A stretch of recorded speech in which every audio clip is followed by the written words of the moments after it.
ನಮಸ್ಕಾರ ಸ್ನೇಹಿತರೆ, ನೀವು ಯಾವತ್ತಾದರೂ ಬೆಂಗಳೂರಿನ ರಸ್ತೆಗಳಲ್ಲಿ ಅಥವಾ ಹೈವೇಗಳಲ್ಲಿ ಹೋಗುವಾಗ ಆ ಬಿಳಿ ಬಣ್ಣದ ಕೆಂಪು ಅಕ್ಷರದ SRS ಅಂತ ಬರ್ದಿರೋ ಬಸ್ಸುಗಳನ್ನ ನೋಡಿದ್ದೀರಾ? ಖಂಡಿತ ನೋಡಿರ್ತೀರಾ. ಒಂದು ಕಾಲವಿತ್ತು, ಕರ್ನಾಟಕದ ಖಾಸಗಿ ಸಾರಿಗೆ ಅಂದ್ರೆ ಅದು ಬರೀ SRS ಮಾತ್ರ. ಸಾವಿರಾರು ಬಸ್ಸುಗಳ ಲಕ್ಷಾಂತರ ಪ್ರಯಾಣಿಕರು, ಸಾವಿರಾರು ಕಾರ್ಮಿಕರಿಗೆ ಅನ್ನ ನೀಡಿದ ಈ ಸಾಮ್ರಾಜ್ಯ ಇವತ್ತು ಯಾಕೆ ಈ ಸ್ಥಿತಿಗೆ ಬಂತು? ಒಬ್ಬ ಸಾಮಾನ್ಯ ಹುಡುಗ 700 ಕೋಟಿ ಟರ್ನ್ ಓವರ್ ಮಾಡೋ ಮಟ್ಟಕ್ಕೆ ಬೆಳೆದಿದ್ದು ಹೇಗೆ? ಈ ವಿಡಿಯೋದಲ್ಲಿ ಅದನ್ನ ನೋಡೋಣ ಬನ್ನಿ ಸ್ನೇಹಿತರೆ. ರಾಮನಗರ ಜಿಲ್ಲೆಯ ಮಾಗಡಿಯ ಒಬ್ಬ ಸಾಮಾನ್ಯ ಯುವಕ KT ರಾಜಶೇಖರ್. ಇವರ ಶ್ರಮ ಸಾಮಾನ್ಯದ್ದಲ್ಲ. ಬರೀ ಟ್ರಾವೆಲ್ ಮಾತ್ರವಲ್ಲದೆ ಲಾಜಿಸ್ಟಿಕ್, ಲಾಡ್ಜಿಂಗ್ ಹೀಗೆ ಹತ್ತಾರು ಉದ್ಯಮಗಳನ್ನು ಕಟ್ಟಿ ಬೆಳೆಸಿದ್ರು.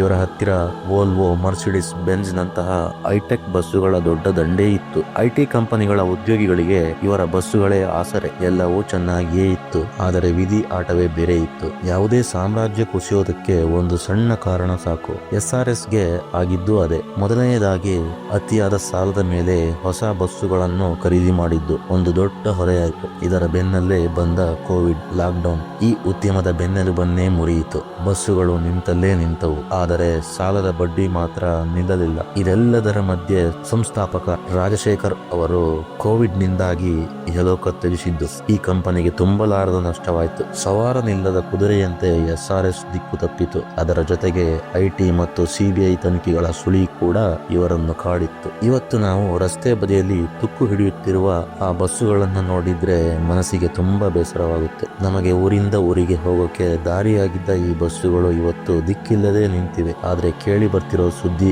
ಏನಂದ್ರೆ SRS ಮತ್ತೆ ಪುಟಿದೋಡಕ್ಕೆ ತಯಾರಿ ನಡೆಸುತ್ತಿದೆಯಂತೆ. ಸೋತ ಜಾಗದಲ್ಲೇ ಗೆಲ್ಲಬೇಕು ಅನ್ನೋ ಹಠ ಈ ಸಂಸ್ಥೆಯದ್ದು. ನಿಮಗೆ ಏನನಿಸುತ್ತದೆ ಸ್ನೇಹಿತರೆ? SRS ಮತ್ತೆ ಮೊದಲಿನಂತೆ ರಸ್ತೆಗಳಲ್ಲಿ ರಾಜನಾಗುತ್ತಾ? ನಿಮ್ಮ ಅಭಿಪ್ರಾಯ, ಅನಿಸಿಕೆ ಕಮೆಂಟ್ ಮಾಡಿ ತಿಳಿಸಿ. ಈ ವಿಡಿಯೋ ನಿಮಗೆ ಇಷ್ಟವಾಗಿದ್ದರೆ ಲೈಕ್ ಮಾಡಿ, ನಿಮ್ಮ ಸ್ನೇಹಿತರಿಗೆ ಶೇರ್ ಮಾಡಿ, ನಮ್ಮ ಚಾನಲ್ ಅನ್ನು ಸಬ್ಸ್ಕ್ರೈಬ್ ಮಾಡಿ ಸ್ನೇಹಿತರೆ. ಮತ್ತೊಂದು ರೋಚಕ ಕಥೆಯೊಂದಿಗೆ ಮತ್ತೆ ಸಿಗೋಣ.